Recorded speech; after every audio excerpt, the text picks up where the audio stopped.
बच्चों, आप सभी लोगों का ग्लोबल ITI यूट्यूब चैनल में स्वागत है।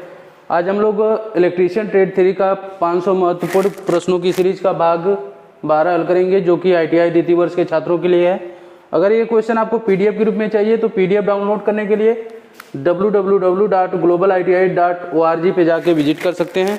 ठीक है, आज हम लोग क्वेश्चन 231 नंबर देखेंगे। ठीक है,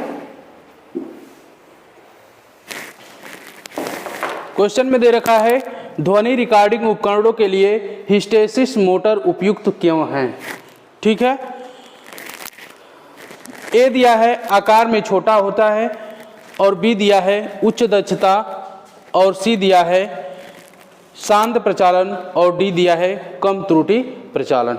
देखिए, जो हिस्टेसिस मोटरें होती हैं उनकी जो रोटर होती है ना, हिस्टेसिस मोटरों की जो रोटरें होती हैं ना, ये जो रोटर होता है इसको कठोर क्रोमियम स्टील से हम बनाते हैं।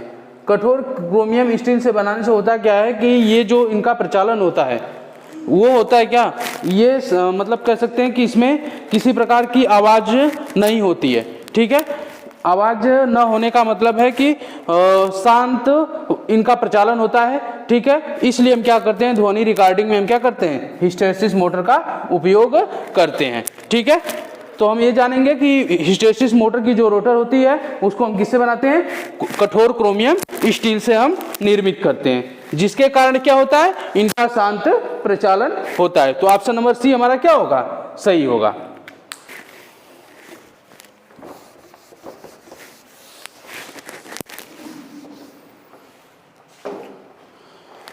घरेलू पानी पंपों के लिए कौन सी मोटर पसंद की जाती है।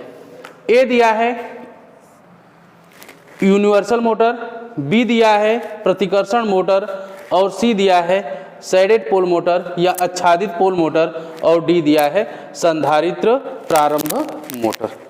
जो हमारे घरेलू पानी के पंप होते हैं उनमें हम जो यूज करते हैं कैपेसिटर स्टार्ट मोटर को यूज करते होंगे। आप देखे होंगे कि जो हमारी पंप होते हैं उसमें क्या लगा होता है, कैपेसिटर लगा होता है। यूनिवर्सल मोटर का उपयोग हम मिक्सर में करते हैं ना, और जो हमारी शेडेड पोल मोटर होती है जैसे हेयर ड्रायर वगैरह में इसका भी उपयोग करते हैं। ठीक है, और जो हमारी कैपेसिटर स्टार्ट मोटर होती है उसका उपयोग हम कहाँ करते हैं, पानी निकालने वाले पंपों में यूज किया जाता है। तो ऑप्शन नंबर डी हमारा क्या होगा, सही होगा। अगला क्वेश्चन देखेंगे,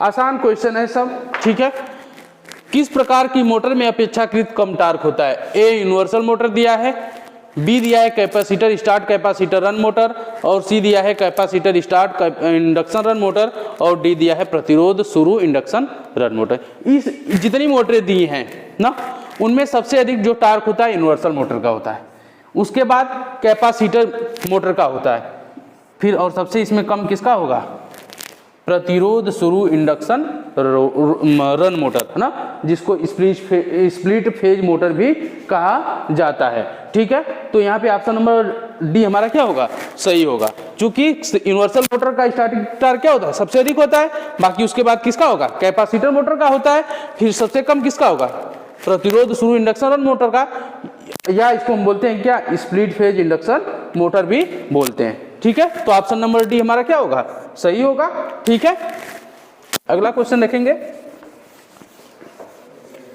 स्प्लिट क्लैंप मोटर में अपकेंद्री स्विच का कार्य क्या है। स्प्लिट फेज मोटर में, इंडक्शन मोटर में अपकेंद्री स्विच का कार्य क्या है। ए दिया है धारा से बचाव करता है, अति धारा से बचाता है, बी दिया है निरंतर गति बनाए रखता है, और सी दिया है मोटर को ओवरलोडिंग से बचाए, और डी दिया है आपूर्ति से शुरुआती बाइंडिंग बनाए और तोड़े। सही है कि जो हमारी जो सप्लाई होती है उससे ना, सप्लाई से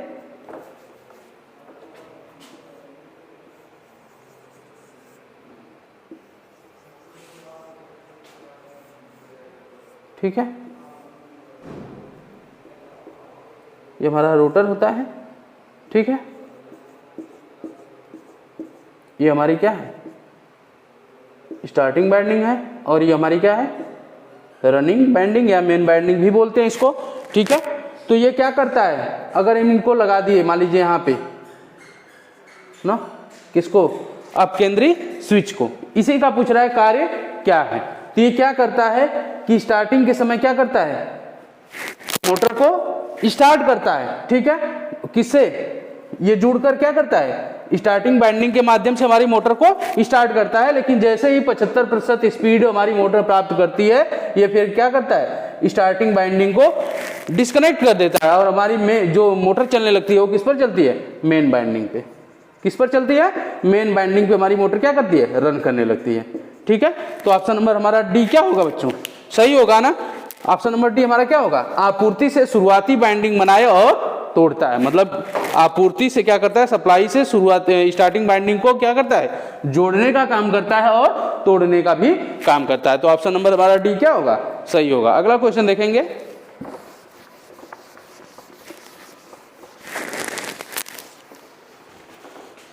एक आच्छादित पोल पंखा मोटर में स्टार्टिंग टॉर्क का उत्पादन कैसे होता है।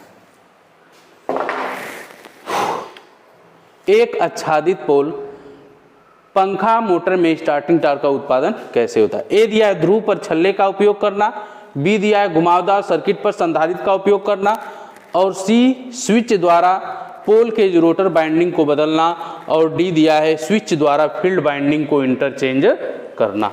आप देखे होंगे शेडेड पोल मोटर में हम पोल को क्या करते हैं, दो भागों में क्या करते हैं, डिवाइड करते हैं ना।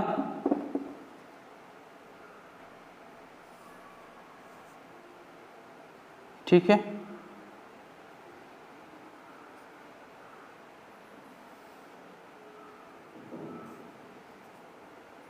इस पर क्या करते हैं, हम एक छल्ला डालते हैं, रिंग डालते हैं। जो हमारा बड़ा भाग होता है पोल का, जो बड़ा भाग होता है इसको हम क्या कहते हैं, सेलिएंट पोल कहते हैं ना। और जो छोटा भाग होता है पोल का उसको हम क्या बोलते हैं, शेडेड पोल बोलते हैं। और जो ये रिंग डाली जाती है ना, इसको हम क्या बोलते हैं, शेडेड रिंग बोलते हैं।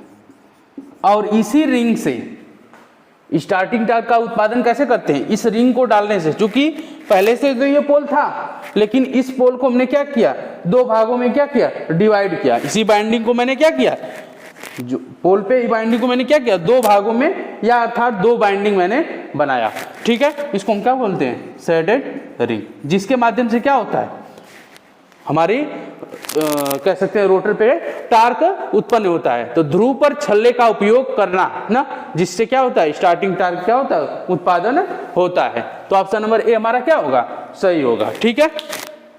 अगला क्वेश्चन देखेंगे,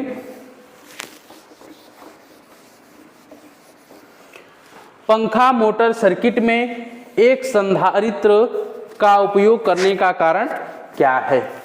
पंखा मोटर सर्किट में एक अस्थायी संधारित्र का उपयोग करने का कारण क्या है। ए दिया है गति नियमन, बी दिया है बिजली की कम खपत, और सी दिया है तार के लिए कला का विभाजन, और डी दिया है विद्युत व्यतिकरण को नियंत्रित करना।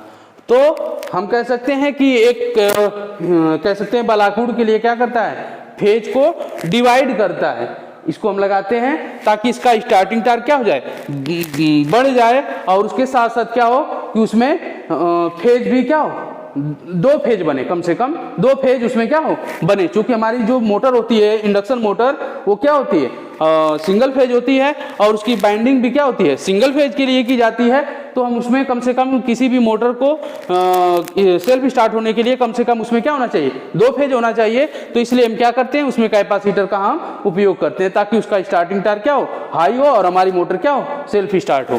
तो तार के लिए कला का क्या करता है, विभाजन करता है, जिससे ऑप्शन नंबर हमारा सी क्या होगा, सही होगा, ठीक है। अगला क्वेश्चन देखेंगे, कह रहा है कौन सी मोटर में आधी कुंडली बाइंडिंग होती है। ए दिया है मिक्सर, बी दिया है ग्राइंडर, और सी दिया है छत का पंखा, और डी दिया है वॉशिंग मशीन, ठीक है। कह रहा है कि निम्न में से कौन सी मोटर में आधी कुंडली वाइंडिंग, हाफ कॉइल वाइंडिंग की बात हो रही है। तो जो छत का पंखा होता है उसमें हम क्या करते हैं, हाफ कॉइल वाइंडिंग हम यूज करते हैं। ठीक है, तो ऑप्शन नंबर सी हमारा क्या होगा, सही होगा। ठीक है, अगला क्वेश्चन देखेंगे।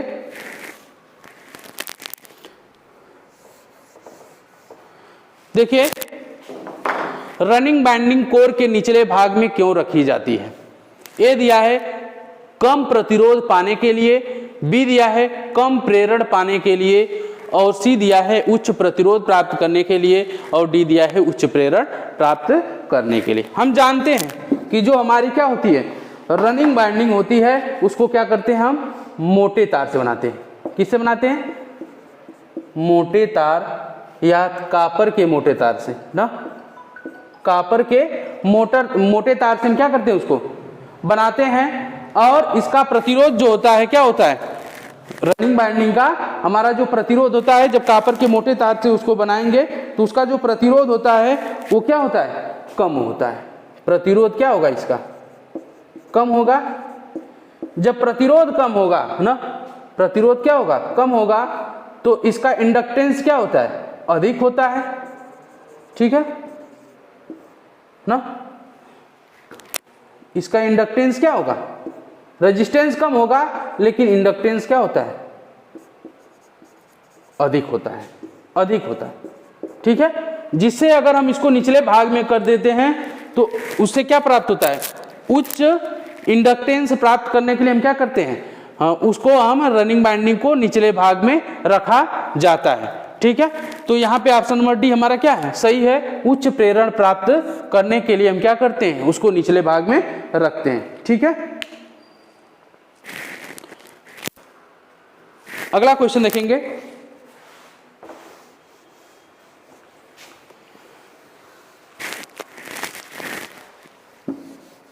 आधे कुंडल कनेक्शन में 28 स्लॉट्स दिया है, कितना दिया है, 28 दिया है ना।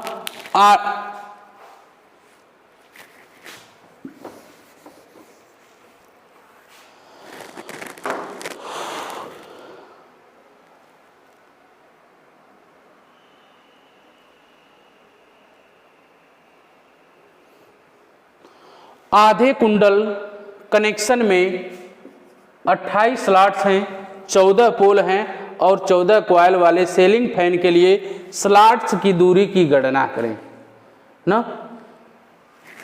ए दिया है 90 डिग्री, बी दिया है 120 डिग्री, और सी दिया है 180 डिग्री, और डी दिया है 240 डिग्री। जब कभी इस प्रकार के क्वेश्चन पूछेगा ना, तो हमें एक फार्मूला है, टोटल डिग्री इनटू पोल अपान क्या होगा, स्लॉट्स होता है। ठीक है, इस फार्मूले पे रखेंगे तो जो स्लॉट्स की दूरी की गणना करने के लिए इस फार्मूले पर अगर हम रखेंगे तो स्लॉट्स के बीच कितने डिग्री का अंतर है हमें क्या हो जाएगा, पता चल जाएगा। इस फार्मूले को हमेशा हम याद रखेंगे। तो यहाँ पे देख रहे हैं पोल दिया है क्या, P बराबर दिया है 14 और स्लॉट्स दिया है कितना, स्लॉट्स दिया है हमारा कितना 28 है, तो इसी पे रखें। तो 180 गुणे पोल का मान कितना है 14 है और स्लॉट्स है 28, तो 14 दूना 28 कितना होगा 90 डिग्री। तो कितना डिग्री होगा, स्लॉट्स की दूरी कितनी होगी 90 डिग्री होगी। तो ऑप्शन नंबर ए हमारा क्या होगा, सही होगा। लेकिन इस फार्मूले को हमेशा रखेंगे हम याद ना, स्लॉट्स की दूरी की जब भी गणना करने की बात करेगा तो टोटल डिग्री इंटू पोल अपान स्लॉट्स कर देंगे, तो वहां से में निकल जाएगा। ठीक है, अगला क्वेश्चन देखेंगे।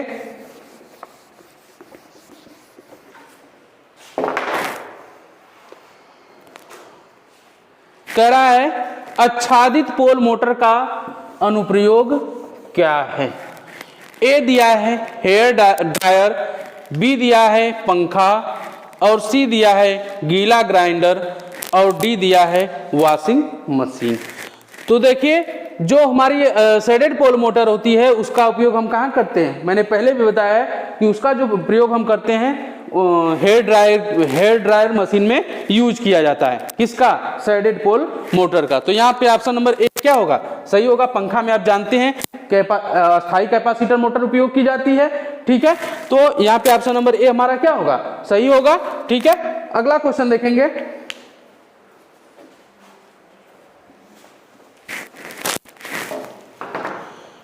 हार्ड डिस्क ड्राइव के लिए किस प्रकार की सिंगल फेज मोटर का उपयोग किया जाता है?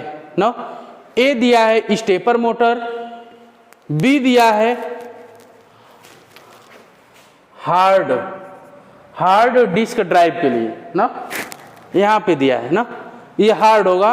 हार्ड डिस्क ड्राइव के लिए किस प्रकार की सिंगल फेज मोटर का उपयोग किया जाता है? ए दिया है स्टेपर मोटर, बी दिया है रिपल्सन मोटर या प्रतिकर्षण मोटर, डी दिया है, सी दिया है हिस्टैरिसीस मोटर और डी दिया है क्या? Reluctance motor. तो जो हार्ड डिस्क ड्राइव होती है उसमें हम स्टेपर मोटर का उपयोग करते हैं। ठीक है, तो ऑप्शन नंबर ए हमारा क्या होगा? सही होगा। ठीक है, अगला क्वेश्चन देखेंगे।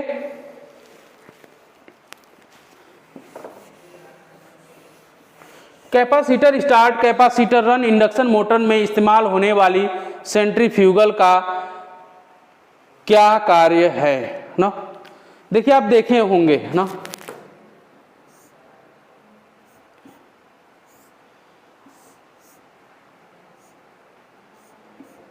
ये C1 होता है, ये C2 होता है, यहीं पे हम क्या करते हैं? सेंट्रीफ्यूगल स्विच को लगाते हैं। ठीक है, हमारी ये स्टार्टिंग बाइंडिंग होती है, होता है ना, ऐसे नहीं होता है। ठीक है, अगर हम देखें, ठीक है, ऑप्शन दिया है 75% से 80% की गति तक पहुंचने के बाद चालू बाइंडिंग को डिस्कनेक्ट करें। कह रहा है capacitor start capacitor run induction motor में इस्तेमाल होने वाली सेंट्रीफ्यूगल स्विच का क्या कार्य है? ए दिया है 75% से 80% की गति तक पहुंचने के बाद चालू बाइंडिंग को डिस्कनेक्ट करें, इसको बोल रहा है रनिंग बाइंडिंग को ना। बी दिया है 75% से 80% की गति तक पहुंचने के बाद शुरुआती संधारित्र को डिस्कनेक्ट करें, और सी दे रखा है 75% से 80% की गति तक पहुंचने के बाद शुरुआती संधारित्र को डिस्कनेक्ट करें ना, और डी दे रखा है 75% से 80% की गति तक पहुंचने के बाद शुरू और चालू वाइंडिंग को डिस्कनेक्ट करें। तो हमें क्या दिख रहा है कि जो हमारी शुरू संधारित्र होता है या स्टार्टिंग के लिए जो हम कैपेसिटर यूज करते हैं उसी को ये क्या करता है, सेंट्रीफ्यूगल स्विच उसी को डिस्कनेक्ट करेगा। बाकी दूसरे संधारित्र के साथ हमारा क्या होगा, ये मोटर हमारी क्या करेगी, रन करेगी। तो यहाँ पे ऑप्शन नंबर हमारा बी क्या होगा, सही होगा। ठीक है, 75% से जब 80% की गति पर प्राप्त कर लेता है तो वहां पर क्या करता है, शुरुआती संधारित्र को हमारा क्या करता है, स्टार्टिंग संधारित्र को क्या कर देता है, डिस्कनेक्ट कर देता है।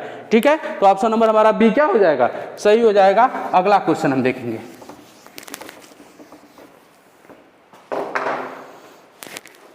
ITI की परीक्षा की दृष्टि से ये सारे क्वेश्चन इंपॉर्टेंट हैं। ठीक है, किस प्रकार की सिंगल फेज मोटर का किसी अन्य प्रकार की सिंगल फेज मोटर की तुलना में बहुत अधिक स्टार्टिंग टार्क है? ठीक है, ए दिया है यूनिवर्सल मोटर, बी दिया है रिलक्टेंस मोटर और सी दिया है प्रतिकर्षण प्रारंभ प्रेरण रन मोटर और डी दिया है कैपेसिटर स्टार्ट प्रेरण रन मोटर। तो जो हमारी स्टार्टिंग टार्क की बात किया है ना, किस प्रकार की सिंगल फेज मोटर का किसी अन्य प्रकार की सिंगल फेज मोटर की तुलना में बहुत अधिक स्टार्टिंग टार्क होता है। तो जो हमारी यूनिवर्सल मोटर होती है, जो सिंगल फेज यूनिवर्सल मोटर होती है, उसका स्टार्टिंग टार्क अन्य मोटरों की स्टार्टिंग टार्क की तुलना में बहुत अधिक होता है। तो ऑप्शन नंबर हमारा ए क्या हो जाएगा, सही होगा। ठीक है, अगला क्वेश्चन देखेंगे।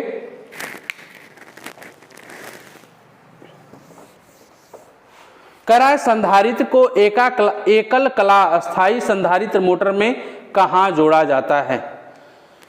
तो आप जानते हैं संधारित्र को एकल कला अस्थायी संधारित्र मोटर में कहां जोड़ा जाता है।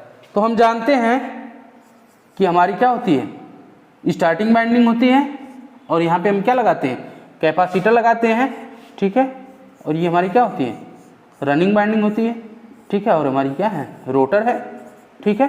तो इसको हम क्या करते हैं, स्टार्टिंग वाइंडिंग के कहाँ लगाते हैं, सीरीज में तो ही कनेक्ट करते हैं, यहाँ पे क्या करते हैं, स्टार्टिंग वाइंडिंग के हम कहाँ लगाते हैं, स्टार्टिंग वाइंडिंग के,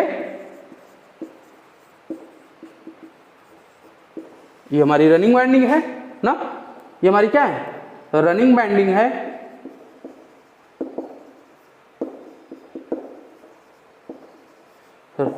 स्टार्टिंग वाइंडिंग के कहाँ लगाएंगे, सीरीज में कनेक्ट करते हैं कैपेसिटर को।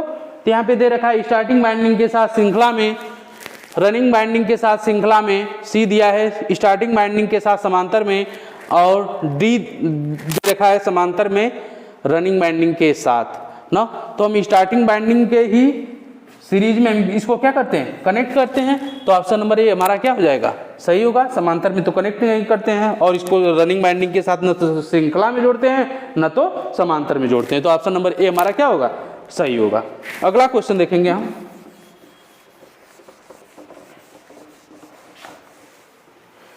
टेबल पंखे में किस मोटर का उपयोग किया जाता है।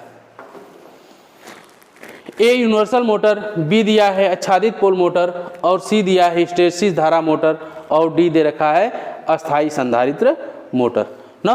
तो टेबल पंखे में जो हम यूज करते हैं, यूनिवर्सल मोटर आप जानते हैं कि हम जो मिक्सर होता है उसमें यूज करते हैं, shaded pole motor hair dryer में यूज किया जाता है, ठीक है।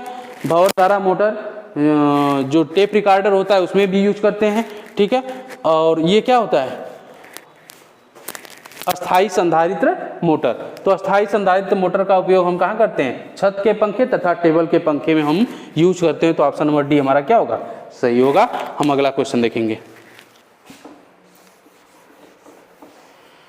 एक एकल कला मोटर रीवाइंडिंग में कुंडल समूह कनेक्शन गलत तरीके से जुड़ा हुआ है, तो क्या प्रभाव है ना। एक एकल कला मोटर रीवाइंडिंग में कुंडल समूह कनेक्शन गलत तरीके से जुड़ा हुआ है तो क्या प्रभाव है। जब हमारा कनेक्शन ही गलत है तो ए दे रखा है मोटर धीरे धीरे चलती है, बी दे रखा है मोटर नहीं चलेगी, सी दे रखा है मोटर बहुत तेज गति से चलती है, और डी दे रखा है मोटर चलती है और बिना किसी लोड पर अधिक धारा लेती है ना। मोटर चलेगी ही नहीं जब बाइंडिंग कनेक्शन ही गलत है ना। बाइंडिंग को हम सही ढंग से नहीं किए हैं तो हमारी मोटर क्या होगी, रन ही नहीं करेगी, ठीक है। तो ऑप्शन नंबर हमारा बी क्या होगा, सही होगा, मोटर नहीं चलेगी, ठीक है। अगला क्वेश्चन देखेंगे,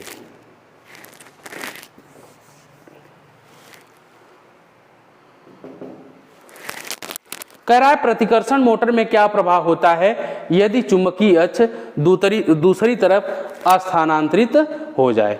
जो दिया है ये मैग्नेटिक एक्सिस ना, चुंबकीय अक्ष दिया है, कह रहा है कि अगर दूसरी तरफ मतलब ये अस्थानांतरित हो जाए, मान लीजिए ये एक्सिस यहाँ पर आ जाए तो क्या होगा, मतलब इधर आ जाए तो क्या होगा ना। तो क्या प्रभाव होता है, ए दिया है रोटेशन की दिशा बदल जाएगी, बी दिया है रोटेशन की दिशा समान रहती है, सी दे रखा है मोटर की गति रेटेड गति से बढ़ जाती है, और डी दे रखा है मोटर की गति रेटेड गति से कम हो जाती है। गति बढ़ेगी घटेगी नहीं है ना, मोटर की गति न तो बढ़ेगी न तो घटेगी है ना। रोटेशन की दिशा समान भी नहीं रहती है ना, ठीक है। होगा क्या कि रोटेशन की दिशा हमारी क्या हो जाएगी, चेंज हो जाएगी। मान लीजिए अगर ये क्लॉकवाइज डायरेक्शन में चल रही थी, मैग्नेटिक एक्सिस मान लीजिए यहाँ पर था ना, एक्स डैश, अगर यहाँ पर हो गया वाई डैश ना, तो ये क्या हो जाएगा, अगर मान लीजिए क्लॉकवाइज डायरेक्शन में चल रही थी तो जब इसकी मैग्नेटिक एक्सिस स्थानांतरित होगी अपने स्थान से यहाँ पर हो जाएगी, तो उस कंडीशन में क्या होगा, ये मोटर हमारी एंटी क्लॉकवाइज डायरेक्शन में क्या करेगी, रन करेगी। तो ऑप्शन नंबर ए हमारा क्या होगा, सही होगा, ठीक है। अगला क्वेश्चन देखेंगे,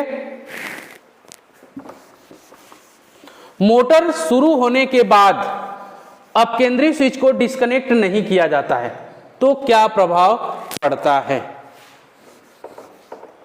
मोटर शुरू होने के बाद अपकेंद्री स्विच को डिस्कनेक्ट नहीं किया जाता है तो क्या प्रभाव पड़ता है। ए दिया है मोटर समान रूप से चलेगी, बी दे रखा है मोटर तुरंत बंद हो जाएगी, और सी दे रखा है स्टार्टिंग बाइंडिंग जल जाएगी, और डी दे रखा है मोटर बहुत अधिक गति से चलेगी। तो अगर हम क्या करेंगे देख लीजिए,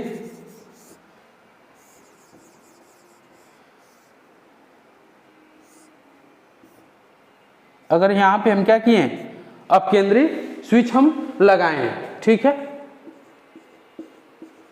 ये बाइंडिंग केवल स्टार्टिंग के समय हम यूज करते हैं, इसलिए यूज करते हैं कि सिंगल फेज बाइंडिंग पे हमारा रोटेटिंग मैग्नेटिक फील्ड उत्पन्न नहीं होता है। तो रोटेटिंग मैग्नेटिक फील्ड को बनाने के लिए हम क्या करते हैं, एक बाइंडिंग को हम दो भागों में डिवाइड करते हैं। फेज तो हमारा एक ही होता है, लेकिन हम उसको क्या करते हैं, डिवाइड कर देते हैं, ताकि वहां पे रोटेटिंग मैग्नेटिक फील्ड उत्पन्न हो। अगर ये अपकेंद्री स्विच के माध्यम से हम इसको अलग नहीं करेंगे, किसको, स्टार्टिंग बाइंडिंग को, जो हमारी क्या कहते हैं सहायक बाइंडिंग होती है, अगर हम उसको डिस्कनेक्ट नहीं कर देंगे तो उस कंडीशन में क्या होगा कि अपकेंद्री स्विच को अगर हम डिस्कनेक्ट नहीं करेंगे तो क्या होगा कि ये हमारी स्टार्टिंग बाइंडिंग क्या हो जाएगी, जल जाएगी, ठीक है। तो ऑप्शन नंबर हमारा क्या होगा, बी हमारा, सॉरी सी हमारा क्या हो जाएगा, सही होगा, ठीक है। अगला क्वेश्चन देखेंगे, प्रतिकर्षण मोटर के रोटेशन की दिशा कैसे उल्टा करना है।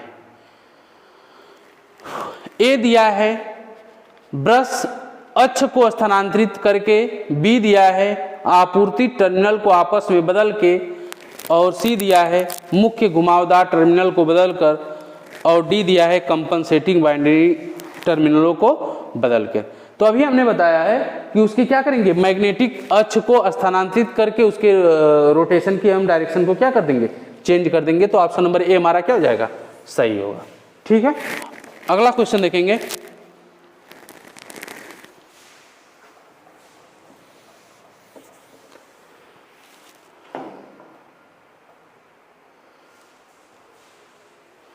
कह रहा है क्यों एक संधारित्र अपकेंद्रीय स्विच गति नियंत्रण विधि में अपकेंद्रीय स्विच से जुड़ा हुआ है ना।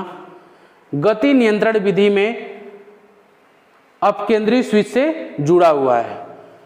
ए दिया है निरंतर गति बनाए रखने के लिए, बी दे रखा है ओवरलोडिंग से बचाने के लिए, और सी दे रखा है पावर फैक्टर को बेहतर बनाने के लिए, ठीक है।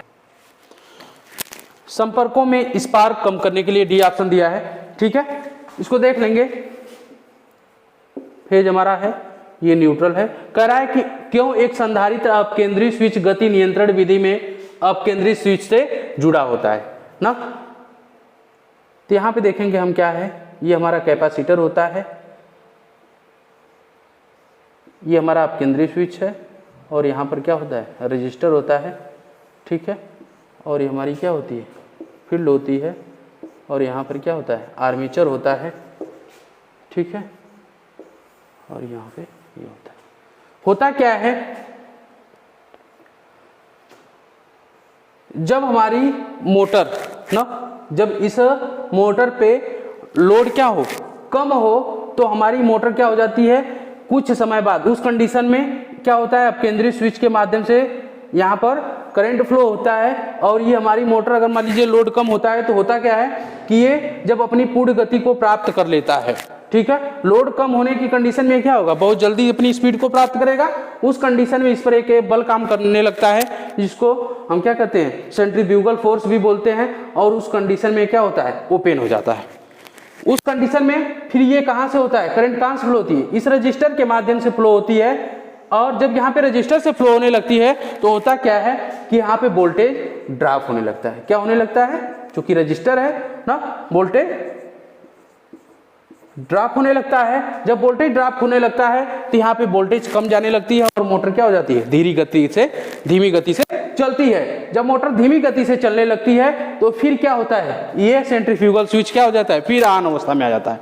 उस कंडीशन में फिर ये क्या होता है, ऑन अवस्था में आता है, मतलब ऑन और ऑफ स्थिति में आते वक्त इसमें क्या होता है, स्पार्किंग होने लगता है, ठीक है। जब स्पार्किंग होता है उसी को कम करने के लिए हम यहाँ क्या करते हैं, कैपेसिटर का यूज करते हैं। तो संपर्कों में स्पार्क कम करने के लिए हम क्या करते हैं, संधारित्र अपकेंद्रीय स्विच से जुड़ा होता है, ठीक है। तो यहाँ पे ऑप्शन नंबर डी हमारा क्या होगा, सही होगा, ठीक है। बच्चों बस आज के लिए इतना ही, बाकी हम लोग क्या करेंगे, अगली क्लास में क्वेश्चन हल करेंगे, ठीक है। हमारे चैनल को आप लाइक, सब्सक्राइब और शेयर करना ना भूलें, ठीक है। बाकी ज़्यादा से ज़्यादा लोगों को जोड़ें, ठीक है।